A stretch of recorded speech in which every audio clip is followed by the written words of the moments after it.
আগামী কোন সরকারের পক্ষে ভারতকে তোষণ করে ক্ষমতায় থাকা সম্ভব না বাংলাদেশে। কারণ যেই সরকারই এই কাজটি করতে চাবে, আমি নিশ্চিত আমাদের তরুণ প্রজন্ম তাদের বিরুদ্ধে বিদ্রোহ করবে। এটা মানতে কেউ রাজি হবে না যে ভারতের বিরুদ্ধে লড়াই করে আমরা আবার নতুন করে স্বাধীনতা পেয়েছি, সেই ভারতের কথা শুনে আগামী কোন সরকার বাংলাদেশের সরকার পরিচালনা করবে, এটা মেনে নেওয়া আমাদের পক্ষে আর সম্ভব না। এখন নিয়ন্ত্রণ করার জায়গা তো দুটাই প্রধানত, একটা হচ্ছে বিএনপি আর একটা হচ্ছে জামাত ইসলামী। কারণ আগামী নির্বাচনে মনে হচ্ছে আমাদের কাছে, আমরা জানি না জনগণ কাকে ভোট দিবে, কিন্তু মনে হচ্ছে প্রতিদ্বন্দ্বিতা এই দুই দলের মধ্যেই হবে। কাজে এই দুই দলের এক দল ক্ষমতায় আসবে, আর এক দল বিরোধী দল হবে। কাজেই ভারত চেষ্টা করবে এই দুই দলের সাথে সম্পর্ক উন্নয়নের জন্য। সম্পর্ক উন্নয়নে কোনো সমস্যা নাই, আমাদের সম্পর্ক ভালো রাখতেই হবে প্রতিবেশীর সাথে, তাও হয়তো বড় প্রতিবেশী।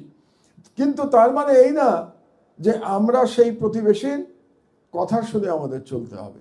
তো আমার মনে আছে যে কি ভয়াবহ অবস্থা ছিল সেই দুর্ভিক্ষের সময়। আমরা দুই বেলা ভাত পেতাম না হলে, আমি বুয়েটের হলে থাকতাম, তো একবেলা আমাদের রুটি খেতে হতো।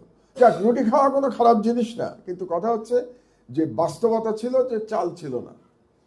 এবং এই যে দুর্ভিক্ষ, এটার মেইন রিজন কিন্তু ছিল যতটা না মানে কি বলবো অভাব, তার চেয়ে বেশি হলো ম্যানেজমেন্টের ফেইলিয়ার। এটা doctor Amartya Sen, Nobel laureate, তার রিসার্চ আছে একটা বাংলাদেশের দুর্ভিক্ষের উপরে। সেখানে তিনি দেখিয়েছেন যে supply was not the problem, problem was management and distribution. এই কারণেই এত মানুষ মারা গেছিল, লাখ লাখ মানুষ মারা গেছিল। এবং আমি রাস্তায় দেখেছি, আপনারা সেই দৃশ্য কল্পনাও করতে পারবেন না, ঢাকার রাস্তায় মৃতদেহ পড়ে থাকতে দেখেছি আমি, কঙ্কালসার।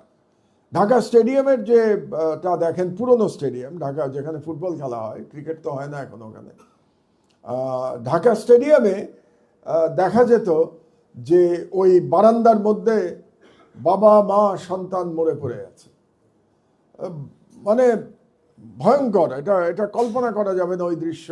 আল্লাহ যেন ওরকম কোনো দৃশ্য আমাদেরকে আর কখনো বাংলাদেশে আমাদেরকে না দেখান। এবং এগুলো কিন্তু হয়েছিল মিসম্যানেজমেন্ট, যেটা হয়েছিল তার একটা কারণ ছিল the economic exploitation of India, তখনকার এক্সপ্লয়টেশন। তো এইভাবেই আপনার একটা দেশ আর একটা দেশের উপরে ইকোনমিক এক্সপ্লয়টেশন চালায়। যেমন এখনকার কথাও যদি আমি চিন্তা করি, তাহলে বাংলাদেশের প্রোডাক্টগুলো ইন্ডিয়াতে কিন্তু যেতে পারে না। কেন যেতে পারে না জানেন? দুটো কারণে। একটা তো আপনার ট্যাক্স ব্যারিয়ার আছে, ডিউটি ব্যারিয়ার, ট্যাক্স ব্যারিয়ার। কিন্তু আর একটা ব্যারিয়ার যেটা আমরা জানি না, ট্যাক্স এবং ডিউটির চেয়েও যেটা ভয়াবহ, সেটা হলো নিয়ম কানুনের ব্যারিয়ার। এবং এমন নিয়ম কানুন করবে যার ফলে ট্যাক্স যদি কমও থাকে তবু আপনি, ডিউটি কম থাকলেও আপনি পাঠাতে পারবেন না। ধরেন একটা এক্সাম্পল দেই, তারা বলল যে প্রত্যেকটা প্রোডাক্টের জন্য একটা টেস্টিং রিপোর্ট লাগবে, এবং সেই টেস্টিং রিপোর্টটা হতে হবে শুধুমাত্র ভারতের ল্যাবরেটরিতে, এবং সেই ল্যাবরেটরিতে আপনি প্রোডাক্টের টেস্টিং করবেন, 6 মাস লাগিয়ে দেবে। তো আপনি প্রোডাক্ট পাঠাবেন কি করে? কোনো আন্তর্জাতিক টেস্টিং রিপোর্ট তারা অ্যাকসেপ্ট করবে না। আমাদেরটা তো করবেই না, কোনো আন্তর্জাতিক টেস্টিং রিপোর্টও তারা অ্যাকসেপ্ট করবে না। এগুলোকে বলে, মানে ইকোনমিক্সের ভাষায় বলে নন ট্যারিফ ব্যারিয়ার। তো এই নন ট্যারিফ ব্যারিয়ার দিয়ে তারা আমাদের পুরো এক্সপোর্ট মার্কেটটাকে কন্ট্রোল করতে চায়। অথচ we are one of the largest market of Indian product.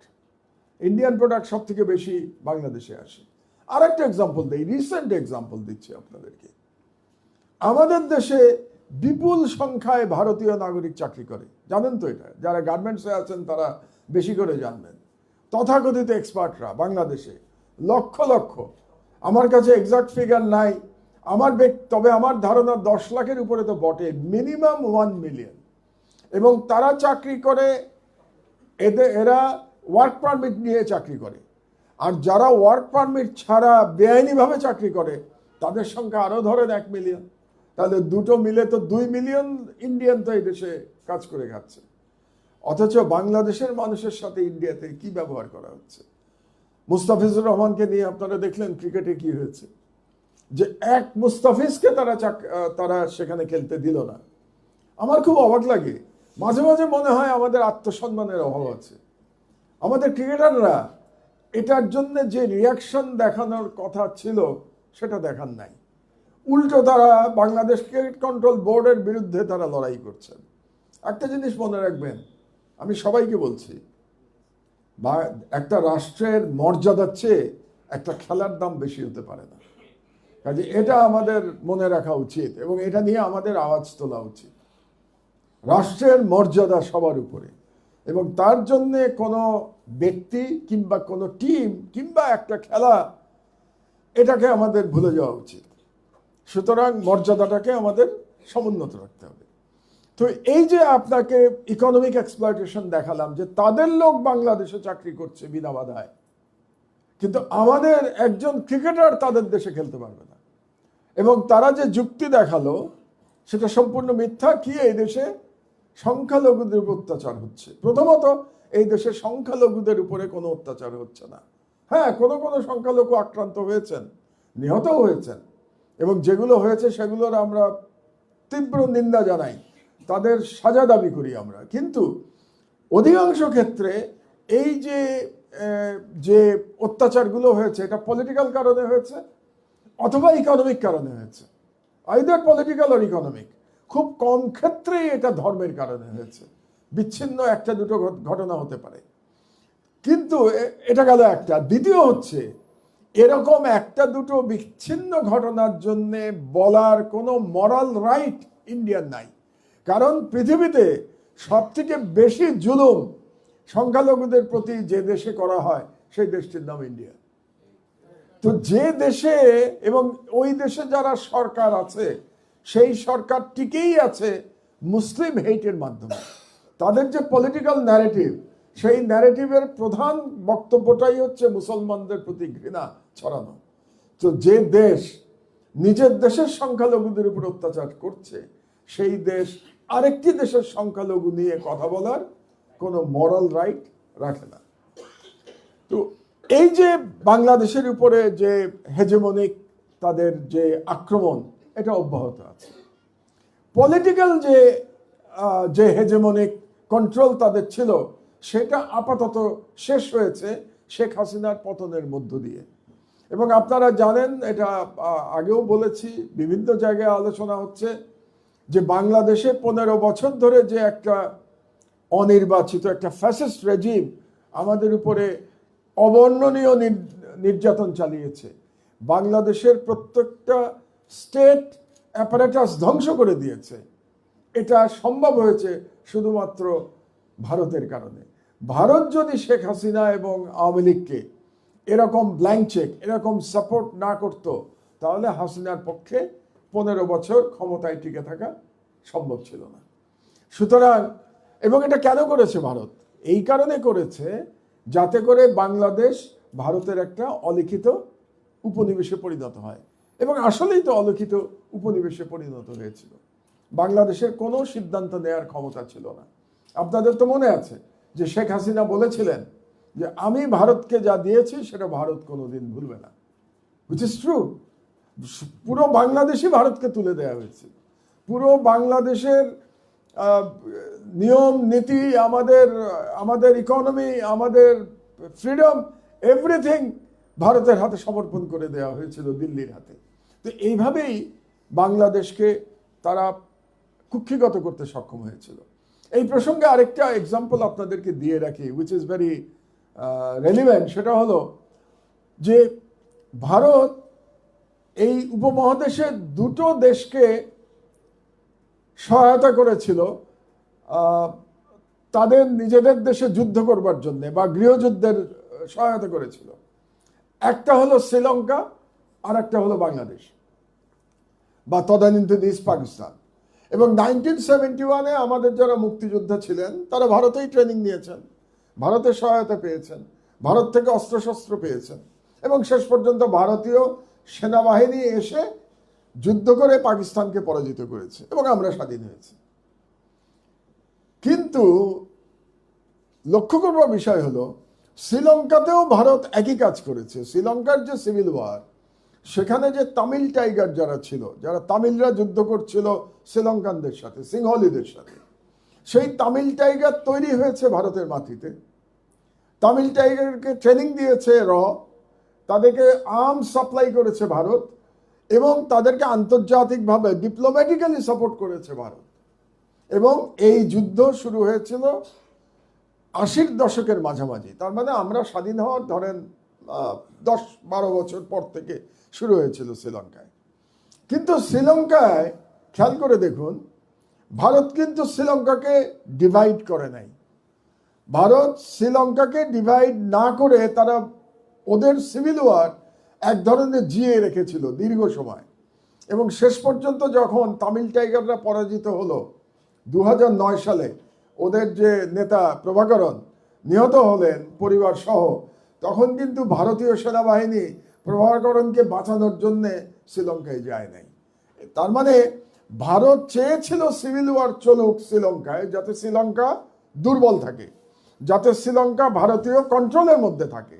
কিন্তু শ্রীলঙ্কা ডিভাইডেড হয়ে দুটো দেশ হয়ে যাক, বা তামিলদের জন্য আলাদা রাষ্ট্র হোক, যেটাকে তামিলরা তামিল এলাম বলে, তামিল রাষ্ট্র হোক, এটা ভারত চায় নাই।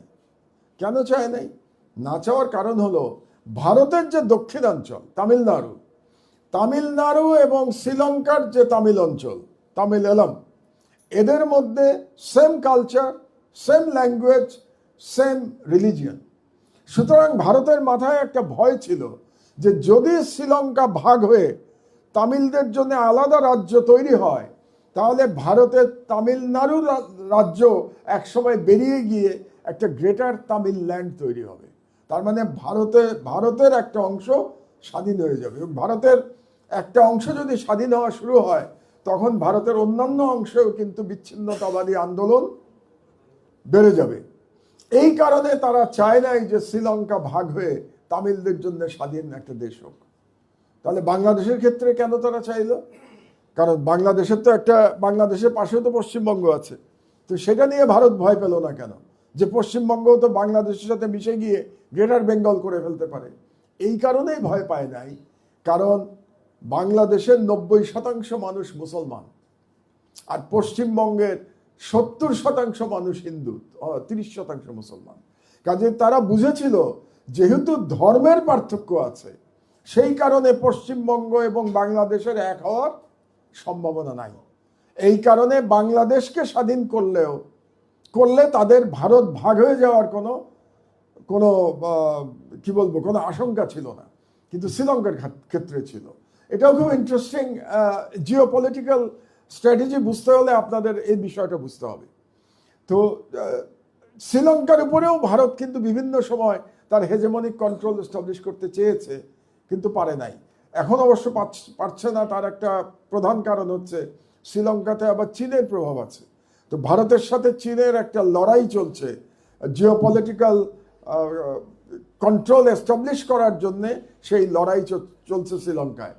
এই কারণেই ভারত এখনো শ্রীলঙ্কায় পারছে না, খুব সুবিধা করতে পারছে না। আর আলহামদুলিল্লাহ বাংলাদেশে শেখ হাসিনার পতনের পরে আমরাও আবার নতুন করে স্বাধীন হয়েছি, এবং নতুন করে স্বাধীন হওয়ার ফলে ভারতীয় আধিপত্যবাদ আমরা আর মেনে নিতে প্রস্তুত নই। তাহলে আমরা কি ধরে নেব যে ভারতীয় যে আধিপত্যবাদ বা ভারতীয় যে পলিটিক্যাল অ্যান্ড ইকোনমিক হেজেমনি, সেটা সমাপ্ত হয়ে গেছে বাংলাদেশে? সেটা হয় নাই। প্রথমে আমি একটি ইকোনমিক হেজেমনি নিয়ে অল্প বলেই আমি পলিটিক্যাল হেজেমনির দিকে যাব। ইকোনমিক হেজেমনি হয় না এই কারণে যে আমরা যতদিন না ভারতীয় পণ্যের উপরে নির্ভরতা কমাতে পারবো, ততদিন পর্যন্ত আমরা এই হেজেমনির থেকে সম্পূর্ণভাবে মুক্ত হতে পারবো না। কারণ ভারত থেকে বেশ কিছু আমাদের কমোডিটিস, যেটাকে বলি আমরা, চাল, ডাল, পেঁয়াজ ইত্যাদি ইত্যাদি, এগুলো ভারত থেকে আমাদের আনতে হয়। আবার ভারত থেকে আমাদের বেশ কিছু ইন্ডাস্ট্রিয়াল র মেটেরিয়াল আনতে হয়। তো এগুলোর উপরে নির্ভরতা কমানোর চেষ্টা করতে হবে আমাদের, যদি স্বাধীনভাবে টিকে থাকতে হয়। এবং নির্ভরতা কমানোর জন্য আমাদের কি করতে হবে? আমাদের অল্টারনেটিভ সোর্স খুঁজতে হবে, যে অল্টারনেটিভ সোর্স থেকে আমরা এই জিনিসগুলো আনতে পারি। তো এটা একটা দীর্ঘমেয়াদী পরিকল্পনা। আমি আশা করব যে আগামী যে নির্বাচিত সরকার, আমরা 12 তারিখের পরে ইনশাল্লাহ 12ই ফেব্রুয়ারির পরে পাবো, সেই সরকার এটার একটা দীর্ঘমেয়াদী একটা পরিকল্পনা করবে যে কিভাবে আমরা অল্টারনেটিভ সোর্স তৈরি করতে পারি। এটা গেল একটা।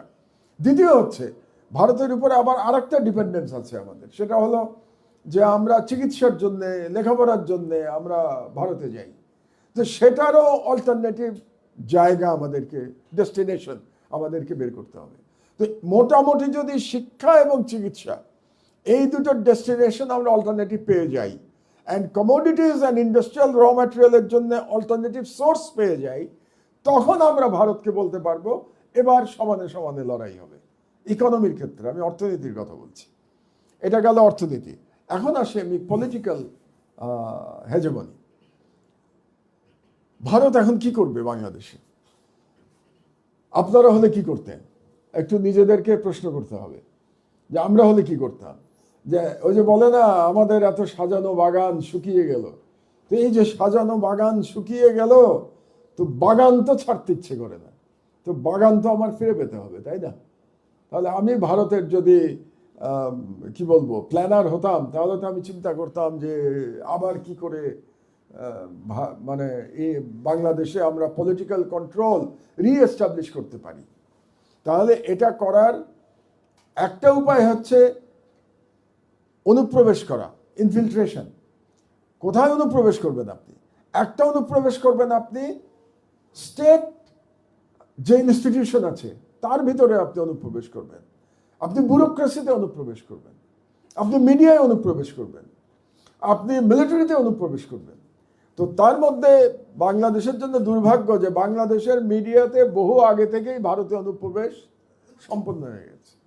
এগুলো ক্লিনিং করা দরকার, কিন্তু ক্লিনিং আমরা এখন পর্যন্ত করতে পারি নাই, এই সরকারও পারে নাই। এবং সেটা আমরা দেখতে পাচ্ছি, যারা এতদিন ফ্যাসিস্ট রেজিমের সহায়ক ভূমিকা পালন করেছে তারা আবার এখন সোচ্চার হচ্ছে। মনে হচ্ছে যে আগের সব পাপ তাদের শেষ হয়ে গেছে, এখন আবার তারা নতুন করে সারফেস করা শুরু করেছে। কাজেই এদের মিডিয়া সম্পর্কে আপনাদেরকে খুব সজাগ থাকতে হবে। এক। দুই, ব্যুরোক্রেসির মধ্যে অনুপ্রবেশ হতে পারে। কি কারণে হতে পারে জানেন? প্রধান কারণ হচ্ছে করাপশন। আপনি যদি সৎ না হন তাহলে অনুপ্রবেশ করা খুব সহজ হয়ে যায়, খুব সহজেই আপনাকে কিনে ফেলা সম্ভব। তো এই আমরা যতদিন আমাদের ব্যুরোক্রেসিকে করাপশন ফ্রি করতে না পারবো, এই শুধু ভারত কেন, যে কোনো বিদেশি শক্তির ইনফিলট্রেশনের একটা আশঙ্কা এটা থেকেই যাবে। কাজে আমাদের যেটা চেষ্টা করতে হবে, সমাজে আমাদের সততা ফিরিয়ে আনার চেষ্টা করতে হবে। আর মিলিটারি ইনফিলট্রেশন এটা অনেক দীর্ঘ ব্যাপার, দীর্ঘ আলোচনা। বাংলাদেশের মিলিটারিতে ইনফিলট্রেশন আমার মনে হয় খুব ভালো মতো শুরু হয়েছিল শেখ হাসিনার প্রথমবারের সময় 96 থেকে 2001-এর মধ্যে, যার ফলে আমরা 2006-এ যে 111 গভর্নমেন্ট দেখেছিলাম সেটা একটা ভারতীয় ইন্টারেস্ট সার্ভ করবার জন্যে সেই সরকার প্রতিষ্ঠা হয়েছিল। এবং সেই সরকার প্রতিষ্ঠার পিছনে বাংলাদেশ সেনাবাহিনী একটা বড় ভূমিকা রেখেছিল, তৎকালীন সেনাবাহিনী। এটা গেল একটা। তারপরে গত 15 বছরে পুরো মিলিটারির মধ্যে ইন্ডিয়ান ইনফিলট্রেশন খুব ব্যাপকভাবে হয়েছে। তার প্রমাণ হচ্ছে আমাদের ডিজিএফআই এর যে কয়জন চিফ এখন পালিয়ে আছেন তারা সবাই ভারতে পালিয়ে আছেন। তো একটা রাষ্ট্রের ডিজিএফআই, যেটা টপমোস্ট গোয়েন্দা সংস্থা, তার প্রধানরা যখন ভারতে পালিয়ে থাকেন তাহলে ধরে নেওয়া যেতে পারে যে ভারতীয় ইনফিলট্রেশন কি পরিমাণ হয়েছিল এই সেনাবাহিনীর মধ্যে। তাহলে এই প্রত্যেকটা ডিজিএফআই চিফ ভারতীয় এজেন্ট ছিলেন তার মানে। এবং এরা যেহেতু এখন ভারতে আছেন, তার মানে আমাদের যে সেন্সিটিভ ইনফরমেশন সেগুলো এখন সব ভারতের হাতে চলে গেছে। তারা তো ভারত তো তাদেরকে জামাই আদরে শুধু শুধু রাখে নাই, তাদের কাছ থেকে তো ব্রিফিং নিচ্ছে। তারা কিসের ব্রিফিং নিচ্ছে? নিচ্ছে বাংলাদেশের যত গোপন যত তথ্য আছে সেই তথ্য সাপ্লাই করছেন এই ডিজিএফআই প্রধানরা। এটা আমাদের জন্য দুর্ভাগ্যের বিষয় এবং সেনাবাহিনীর জন্য লজ্জার বিষয়। তো কাজেই সেনাবাহিনীকে আমাদেরকে নতুন করে ডক্ট্রিনেশনের প্রয়োজন হবে। কিসের ডক্ট্রিনেশন? দেশপ্রেমের। আমরা বলি দেশপ্রেমিক সেনাবাহিনী, এটা শুধু বললে হবে না, তো এটা তো দেশপ্রেম ভিতরে লালন করতে হবে। তো লালন করবার জন্যে আমাদের সেরকম কারিকুলাম তৈরি করতে হবে, সেই ধরনের ট্রেনিং দিতে হবে, সেই ধরনের ডক্ট্রিন তৈরি করতে হবে সেনাবাহিনীর মধ্যে। এটা গেল একটা। সো ইনস্টিটিউশনাল ইনফিলট্রেশন যেটা হবে সেটার চেষ্টা করবে ভারত, এটা আমাদের মাথায় রাখতে হবে। এবং 3টে ইনস্টিটিউশনের কথা আমি প্রধানত বলেছি, আর একটা হয়তো ভুলে গেছে আমি বলতে, আর একটাও মনে রাখতে হবে, এডুকেশন। এডুকেশনের মধ্যেও কিন্তু ইনফিলট্রেশন হতে পারে। এটা আমরা ঢাকা বিশ্ববিদ্যালয়ে দেখেছি, তো বিভিন্ন বিশ্ববিদ্যালয়ে আমরা 15 বছরে দেখেছি না? ঢাকা বিশ্ববিদ্যালয়ে আমরা ভিসি সাহেবদের, জেনারেল সাহেবদের ভারতীয় জাতীয় সঙ্গীত গাইতে দেখেছি না? আমরা দেখেছি তো এখানে। মোদির মতো একজন মানুষকে, যে যাকে বলা হয় গুজরাটের কসাই, তাকে ঢাকা ইউনিভার্সিটিতে সম্বর্ধনা দেওয়া হয়েছে না? তো সেখানে ছেলেরা তো প্রতিবাদ করে নাই, সাহস পায় নাই। কিন্তু এখন পরিবর্তিত পরিস্থিতিতে এমন হতে হবে যাতে করে আমাদের ছেলেমেয়েরা যারা জীবন দিয়ে হাসিনাকে হটিয়েছে, তারা যেন আর কোনো মোদিকে ঢাকা বিশ্ববিদ্যালয়ে মতো জায়গায় প্রবেশ করতে না দেয়। এটা আমরা আশা করি আমাদের ছেলে মেয়েদের কাছ থেকে, তাই না? তো এটা গেল ইনফিলট্রেশনের জায়গা। আর একটা তারা করবে, বাংলাদেশের রাজনৈতিক দলগুলোকে কন্ট্রোল করার চেষ্টা করবে। কারণ আমাদের রাজনৈতিক দলের মধ্যে একটা ন্যারেটিভ আছে, খুবই ভুল ন্যারেটিভ। সেই ন্যারেটিভ হলো যে ভারত যেহেতু একটা বিশাল শক্তি, ভারত যেহেতু একটা হেজেমনিক পাওয়ার, এই জন্যে ভারতের সাথে সুসম্পর্ক না রাখলে, কিংবা আরো যদি সোজাসুজি বলি, ভারতের কথা না শুনলে ক্ষমতায় যাওয়া সম্ভব না। এটা শুনবেন আপনি, অনেক দলের ন্যারেটিভ এটা শুনবেন, ভারতের সাথে সম্পর্ক না রেখে আমরা কিভাবে ক্ষমতায় যাব, কিংবা ক্ষমতায় গিয়ে আমরা ক্ষমতায় টিকে থাকবো কি করে, ভারত আমার প্রতি বিরূপ হলে আমি তো ক্ষমতায় টিকে থাকতে পারবো না। আমি আশা করেছিলাম যে মহান জুলাই বিপ্লবের পরে এই ন্যারেটিভের সমাপ্তি ঘটবে। দুর্ভাগ্যবশত এই ন্যারেটিভের সমাপ্তি এখনো ঘটে নাই। এবং আরেকটা এক্সাম্পল দিই, আরেকটা স্পেসিফিক এক্সাম্পল দিই। যেমন ধরুন, জামাত ইসলামের আমির ডক্টর শফিকুর রহমান, তিনি কিছুদিন আগে রয়টার্সের সাথে একটা ইন্টারভিউতে বলেছেন যে তিনি যখন অসুস্থ ছিলেন তখন ভারতীয় একজন কূটনীতিক তার সঙ্গে তার বাসায় দেখা করেছিল। দেখা করাতে কোনো সমস্যা নাই, দেখা তো করতেই পারেন। আমি মনে করি শুধুমাত্র ইসরায়েল ছাড়া, যেহেতু ইসরায়েলকে আমরা রেকগনাইজ করি না, ইসরায়েল ছাড়া যে কোনো দেশের কূটনীতিক ডক্টর শফিকুর রহমানের সাথে দেখা করতেই পারেন, বা যে কোনো, বা তারেক রহমানের সাথে দেখা করতেই পারেন। এটা তো দ্বিপাক্ষিক সম্পর্কের ব্যাপার। কিন্তু যেটা আপত্তিজনক সেটা হলো, ভারতীয় পক্ষ ওনাকে বলেছিলেন এই মিটিংয়ের কথাটা গোপন রাখতে হবে। এখানে আমাদের আপত্তি। কোনো গোপন মিটিংয়ে আমরা বিশ্বাস করি না, মিটিং কোনোটা গোপন রাখা যাবে না। কাজেই আমি বলবো, একজন প্রবীণ নাগরিক হিসেবে আমি বলবো যে কোনো রাজনৈতিক দলেরই যখন তাদেরকে কোনো বিদেশি কূটনীতিক বলবে যে আমি আপনার সাথে মিটিং করব, কিন্তু এটা গোপন রাখতে হবে, তখনই সেই দলের বলা উচিত এই মিটিংয়ের কোনো প্রয়োজন নাই।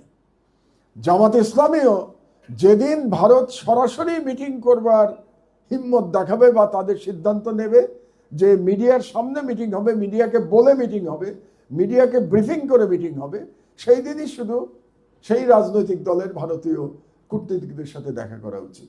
গতকাল এরকম একটা ঘটনা ঘটেছে। ভারতীয় যিনি পররাষ্ট্র মন্ত্রণালয়ের যিনি মুখপাত্র জয়সওয়াল, তিনি স্বীকার করেছেন এই মিটিংয়ের কথাটা, তিনি বলেছেন। এবং তারপরে তিনি বলেছেন আমরা যেমন বাংলাদেশের অন্যান্য রাজনৈতিক দলের সাথে যোগাযোগ রাখি, একইভাবে আমরা জামাত ইসলামের সাথে যোগাযোগ রাখবো। খুব ভালো কথা, এখানে আমাদের আপত্তির কোনো কারণ নাই।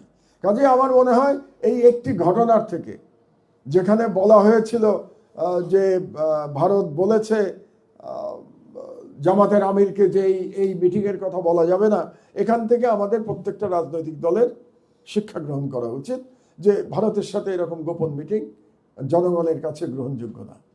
আর কাজেই এখন ভারত চেষ্টা করবে এই রাজনৈতিক দলগুলোর মধ্যে আবার সেই অনুপ্রবেশ বলেন বা তাদের সাথে একটা আপাত বন্ধুত্বের চেহারা নিয়ে তাদেরকে নিয়ন্ত্রণ করবার চেষ্টা করবে। এখন নিয়ন্ত্রণ করার জায়গা তো দুটাই প্রধানত, একটা হচ্ছে বিএনপি আর একটা হচ্ছে জামাত ইসলামী। কারণ আগামী নির্বাচনে মনে হচ্ছে আমাদের কাছে, আমরা জানি না জনগণ কাকে ভোট দিবে, কিন্তু মনে হচ্ছে প্রতিদ্বন্দ্বিতা এই দুই দলের মধ্যেই হবে। কাজে এই দুই দলের এক দল ক্ষমতায় আসবে, আরেক দল বিরোধী দল হবে। কাজেই ভারত চেষ্টা করবে এই দুই দলের সাথে সম্পর্ক উন্নয়নের জন্য।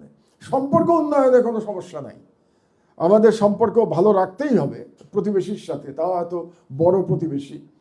কিন্তু তার মানে এই না যে আমরা সেই প্রতিবেশীর কথা শুনে আমাদের চলতে হবে। আমি একটা দিকে ধন্যবাদ জানাই আবারও ডক্টর ইউনূসকে, যে তিনি এই 1.5 বছরের মধ্যে এমন একটা পরিস্থিতি তৈরি করে গেছেন ভারতের সাথে দ্বিপাক্ষিক সম্পর্কের ক্ষেত্রে, যে আগামী কোনো সরকারের পক্ষে ভারতকে তোষণ করে ক্ষমতায় থাকা সম্ভব না বাংলাদেশে। কারণ যেই সরকারই এই কাজটি করতে চাবে, আমি নিশ্চিত আমাদের তরুণ প্রজন্ম তাদের বিরুদ্ধে বিদ্রোহ করবে। এটা মানতে কেউ রাজি হবে না যে ভারতের বিরুদ্ধে লড়াই করে আমরা আবার নতুন করে স্বাধীনতা পেয়েছি, সেই ভারতের কথা শুনে আগামী কোনো সরকার বাংলাদেশে সরকার পরিচালনা করবে, এটা মেনে নেওয়া আমাদের পক্ষে আর সম্ভব না। এবং এটা প্রত্যেকটা রাজনৈতিক দলের এই বিষয়ে সতর্ক থাকা উচিত বলে আমি মনে করছি। আরেকটি কাজ ভারত করবে, আমি আগেই বলেছিলাম যে আপনি ভারত হলে কি করতেন, সেটা হলো পতিত ফ্যাসিবাদ এদেরকে আবার অর্গানাইজ করবার চেষ্টা করবে। এটা আপনাদেরকে মনে রাখতে হবে। পতিত ফ্যাসিবাদ বলতে কারা? একটা তো আওয়ামী লীগ আমরা জানি, সেটা একটা। আর আওয়ামী লীগের সহযোগী যারা ছিল, জাতীয় পার্টি কিংবা অন্যান্য দল যারা মিলে এই 15 বছর এই ফ্যাসিস্ট সিস্টেম চালু করেছিল বাংলাদেশ, তাদেরকে কিন্তু অর্গানাইজ করার চেষ্টা করবে। এটাও আমাদেরকে স্মরণে রাখতে হবে। কাজেই আমাদের লড়াই শুধু জুলাইতে শেষ হয় নাই, আমাদের লড়াই আগামী 5 বছরও আমাদের অন্তত 5 বছর অব্যাহত রাখতে হবে। 5 বছর এই জন্য বলছি যে আমরা আশা করতে চাই যে আগামী নির্বাচিত সরকার যেটা আসবে, সেই সরকার 5 বছর রাষ্ট্র চালাবে এবং তারপরে বাংলাদেশ আমরা একটা গণতান্ত্রিক সিস্টেমে চলে যাব, যেখানে প্রতি 5 বছর পর পর জনগণের ভোটে নতুন নতুন সরকার আসবে। জনগণ যাদেরকে ভোট দেবে তারাই ক্ষমতায় আসবে, এরকম একটা সিস্টেম আমরা প্রত্যাশা করি। এবং সেই কারণে আগামী 5 বছর যে সরকারি দল আসবে এবং যে বিরোধী দলে থাকবে, তাদের দুটোর উপরেই আমাদের সাধারণ জনগণের নজর রাখতে হবে, যে তারা বাংলাদেশের স্বার্থে কাজ করছে কিনা, এটা আমাদের নজর রাখতে হবে। তো আমার ধারণা আর কি, যে বাংলাদেশে যে হেজেমনিক প্রতিষ্ঠার যে চেষ্টা ভারতের ছিল, তার মধ্যে কতগুলো ফেজ আমরা অতিক্রম করেছি, এটা একটু আপনারা মাথায় রাখবেন। একটা ফেজ ছিল 1972 থেকে 1975 পর্যন্ত একটা ফেজ, যেটা শেখ মুজিবুর রহমানের আমল একটা ফেজ ছিল। শেখ মুজিবুর রহমানের পতনের পরে আমরা মোটামুটি একটা স্বাধীন পিরিয়ড পেয়েছিলাম 6 বছরের জন্য, 1975 থেকে 1981 পর্যন্ত। 1981 সালে শহীদ প্রেসিডেন্ট জিয়াউর রহমানের শাহাদাতের পরে আবার প্রচ্ছন্ন একটা ভারতীয় সমর্থিত একটা সরকার ক্ষমতায় এসেছিল, যেটা ছিল জাতীয় পার্টি এরশাদের। এবং 1990 পর্যন্ত আমরা আবার এক ধরনের প্রচ্ছন্ন ভারতীয় হেজেমনি সমর্থিত সরকার আমরা বাংলাদেশে দেখতে পেয়েছি। এবং সেই সময় কিন্তু আওয়ামী লীগের রিঅর্গানাইজ হয়েছে, যে আমি একটু আগে বললাম না যে এখন আওয়ামী লীগকে রিঅর্গানাইজ করবার চেষ্টা করবে। এই রিঅর্গানাইজেশনটা আমরা কিন্তু দেখেছি অতীতে, কখন 81 থেকে 90 পর্যন্ত, যখন আওয়ামী লীগকে আবার নতুন প্যাকেজ করে আওয়ামী লীগকে সামনে আনা হয়েছে। এবং এরপরে আবার আমরা দেখলাম আর একটা ভারতীয় হেজেমনির ফেজ 2006 সাল থেকে 2024 পর্যন্ত আমরা একটা ফেজ দেখলাম, যেখানে টোটাল কন্ট্রোল অফ বাংলাদেশ, তার মানে বাংলাদেশ স্বাধীন হওয়ার পরে total control of Bangladesh India দুবার করতে পেরেছিল। প্রথম 3.5 বছর 1972 থেকে 1975, এবং দ্বিতীয়বার আরো দীর্ঘ সময় 18 বছর 2006 সাল থেকে 2024 সাল পর্যন্ত। আবার আমরা স্বাধীন ফেজে আমরা প্রত্যাবর্তন করেছি। এখন সেই আগামী ফেজটা যেটা হবে বলে আমি ধারণা করছি, এটা হবে 1981 থেকে 1990 যে পিরিয়ডটা ছিল, আমরা ওই পিরিয়ডের মধ্যে দিয়ে যাব আগামী নির্বাচন হওয়ার পর থেকে। এই জন্য দেখবেন ভারতীয় পররাষ্ট্র মন্ত্রণালয় বারে বারে বলছে যে এই সরকারের সাথে আমাদের সম্পর্ক ভালো না, মানে এই সরকার বলতে ইউনূস সরকার, আমরা তাকিয়ে আছি আগামী নির্বাচনের দিকে। তার মানে তারা বলার চেষ্টা করছে যে আগামী নির্বাচনে যারা আসবে তারা ভারতের প্রতি বন্ধু সুলভ হবে, এরকম একটা ইঙ্গিত তারা দেওয়ার চেষ্টা করছে। তো আমাদের জনগণের এই ব্যাপারে সিদ্ধান্ত নিতে হবে যে আমরা কোনো ভারতের প্রতি নমনীয় কোনো সরকারকে আমরা সমর্থন করব কিনা এই ব্যাপারে আমাদের পরিষ্কার সিদ্ধান্ত গ্রহণ করতে হবে। এবং সেই সিদ্ধান্ত শুধু ভোট দেওয়ার সময় না, সেই সিদ্ধান্ত ভোট দেওয়ার পরেও আমাদের সেই সরকারের কার্যক্রম আমাদের দেখে যেতে হবে যে সেই সরকারকে বাংলাদেশের স্বার্থ রক্ষা করছে নাকি তারা ভারতীয় স্বার্থ রক্ষা করছে। তো আমার বক্তব্য অনেকক্ষণ হয়ে গেল, আর বেশি দীর্ঘায়িত করব না আমি। সুতরাং আমাদের নতুন পথ চলা শুরু হয়েছে। আমাদের পথ চলা, আবারও সেই ফেজের কথা বলি, একটা পথ চলা শুরু হয়েছিল 1972 সালে, স্বাধীন বাংলাদেশের পথ চলা। তারপরে একটা পথ চলা শুরু হয়েছিল আবার 1990 সালে, এরশাদের পতনের পরে একটা গণতান্ত্রিক পিরিয়ডের পথ চলা শুরু হয়েছিল আমাদের 91 সাল থেকে, যেটা 2006 সালে শেষ হয়ে গেছিল। আমরা দ্বিতীয়বারের মতো স্বাধীন হয়েছি এইবার 2024-এ জুলাই বিপ্লবে। আমরা গণতান্ত্রিক ধারায় আবার প্রবেশ করতে যাচ্ছি আগামী 12ই ফেব্রুয়ারি। সুতরাং এই পথ চলা যেন আমাদের জন্যে, আমরা যেন আমাদের মাথা উঁচু করে চলতে পারি, আমরা যেন আমাদের স্বার্থ দেখতে পারি, আমরা যেন পূর্বের মতো আবার কোনো সরকার বাংলাদেশের স্বার্থ বিকিয়ে দেবে এটা যেন আমরা টলারেট না করি।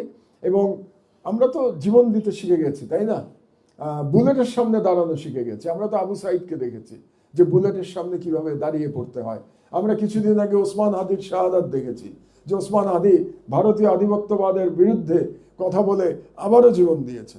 মানে আমাদের তরুণরা বারে বারে কিন্তু আমাদের জাগিয়ে দিচ্ছে। আবু সাইদ আমাদের জাগিয়ে দিয়েছিল, ওসমান হাদি আবার আমাদের জাগিয়ে দিয়েছে। কাজেই আমরা যেন জাগ্রত থাকি, এটাই আপনাদের কাছে আমার অনুরোধ। এবং ইনশাআল্লাহ আমরা যদি জাগ্রত থাকি তাহলে আমরা সামরিক শক্তিতে যতই দুর্বল হই না কেন, 18 কোটি মানুষ একটা বিশাল শক্তি, এবং আমরা ঐক্যবদ্ধ যদি থাকি তাহলে কোনো বিদেশি শক্তি বাংলাদেশকে পদানত করতে পারবে না।